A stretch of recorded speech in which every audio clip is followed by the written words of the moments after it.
คิดทั้งรถคิดทั้งเฮาเจเอ็นแล้วคาร์โดล่ามื้อนี้ประคันรีวิวมี Toyota Devo มานำเสนอเนาะคันนี้จะเป็นสีปอนงามๆเลยเด้อปี24 25เนาะแบรนด์สามารถปรับพับได้ออปชันทั้งในก็เต็มเนาะมีกล่องมีจอให้ครบเลยคันนี้เนาะงามๆแบบนี้เลยตา LED เนาะโซมหนาใหม่โซมหนาล็อกโคเลยเด้อคันนี้เด้อและโปรโมชั่นต้นปีนี้เฮายังมีแถมฟรีตู้เย็นใหญ่ให้อยู่เด้อนอกนั้นก็ยังมีอีกหลากหลายอย่างแถมให้นอกขึ้นไปโอนซื้อให้ประกันภัยมันไฟมีให้ครบเบิดทุกอย่างเด้อ มาจับมาจองกันได้เลยสีปอนนี่จะมีโดนมีเข้ามาเทื่อนึงเนาะปกติเฮาจะมีแต่สีขาวเนาะและมื้อนี้มีเข้ามาผู้ใดที่ตามหาอยู่ผู้ใดที่จับตาเบิ่งอยู่กระเป๋ามาจับมาจองเอาเด้อเดี๋ยวเฮาจะพาทุกคนไปรับชมกันมีทั้ง2ให้เองเจนแล้วค่ะโดยแล้วมื้อนี้มี Toyota Revo มานำเสนอเนาะเป็นปี24 25เด้อกันนี่เนาะสีปอนงามๆเลยมีเซ็นเซอร์หน้าเซ็นเซอร์หลังให้ครบสุดเลยเนาะแล้วก็เป็นตา LED อีกเด้อโซมหนาใหม่โซมหนาล็อกโค้งงามๆเลยเนาะแวนสามารถปรับพับได้ออปชั่นภายในมีกล่องมีจอให้ครบเบิดทุกอย่างพวกมาลัยปุ่มเด้องามแหงเนาะแม็กเดิมๆมาจากโรงงานประตูยางเลยเด้อฟูตาแจ่งๆแจ่มๆใสๆแบบนี้เลยตาฟืนตาไฟมันเนาะงามแหงกระดิกกระเจยางสกัวก็มีให้ครบประตูยางราคาคันนี้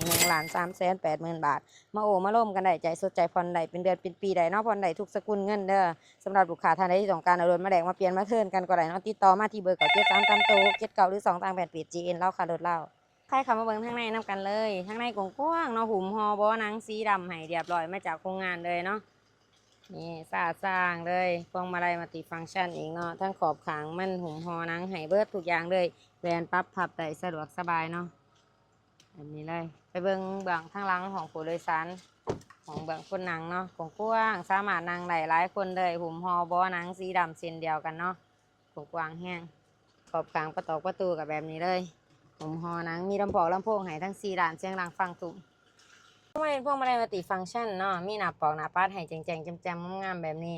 กิโลแลนอันนี้เพียงแต่เฮาแลนมาจากบอนที่ไปเอารถมาเนาะแลนมาจากศูนย์เนาะมีหน้าปอกหน้าปัดให้ครบสุดเบิดหน้าจอส่องออกส่องแอร์เฮาปรับได้สะดวกสบายมากเย็นไปหาไผกับปรับไปหาผู้นั้นเนาะมีบอลเบิ่งโมงเบิ่งเวลาสบายแฮงสำหรับหน้าจอของเฮาก็เป็นหน้าจอใหญ่ๆสัมผัสได้สะดวกสบายแบบนี้เลยนี่เนาะสามารถสัมผัสได้นี่คักเนาะหน้าจอใหญ่ๆเลยอันนี้ก็จะเป็นระบบแอร์ของเราเปิดปิดได้สะดวกสบายมากินแห้งเย็นคอยเปิดได้ตามระดับเปิดได้ตามขีดนี้เลยเนาะอันนี้กับบอลปรับอุณหภูมิมากินแห้งกับเปิดจำแบบนี้เลยเนาะจุดนี้จะเป็นเกียร์กับปุ๊ก6 สปีดเด้อ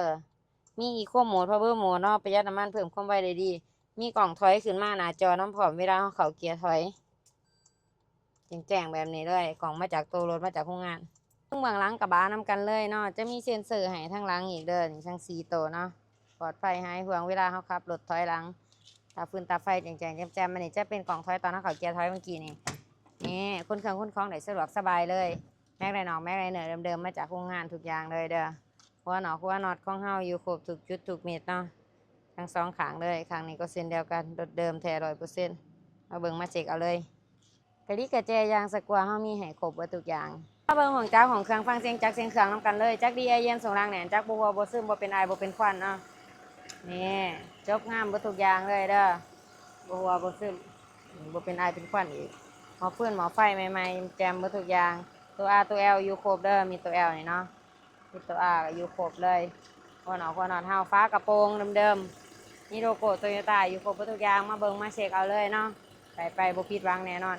เตรียมเลือกทันเดอร์ก็รถคันนี้เนาะ Toyota Revo เนาะสีปอนงามๆเลยคันนี้ออปชั่นคือที่เฮากล่าวมาเลยเนาะมีขอบหูขอบตากันเด็บกันสาดเฮาสิติดให้ทานครบเบิดทุกอย่างเลยเด้อนี่เซ็นเซอร์หน้าเซ็นเซอร์หลังเฮาให้ครบเบิดเลยมีให้ครบในตัวรถมาจากโรงงานเลยเนาะตา LED งามๆแบบนี้ส้มหน้าล็อกโคอีกเนาะออปชั่นภายในก็มีกล่องจอให้ครบเบิดทุกอย่างคือที่เฮาบอกคือที่เฮาพาเบิ่งเลยเนาะเกี่ยวกับปุ๊ก6 สปีดราคาแมน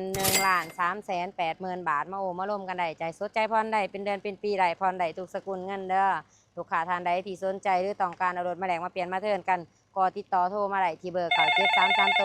679หรือ2ทางแฟนเพจ JN เล่าค่ารถเล่าของเฮาได้เสมอเนาะฝากกดไลค์กดแชร์กดติดตาม2ของเฮาไว้เพื่อรับชมหรือว่าเบิ่งว่าทานต้องการรถคันใดยี่ห้อใดเฮาจะนำมาเอามารีวิวให้ทานได้เบิ่งได้รับชมน้ำกันเนาะขอขอบใจทุกคนที่รับชมบ๊ายบาย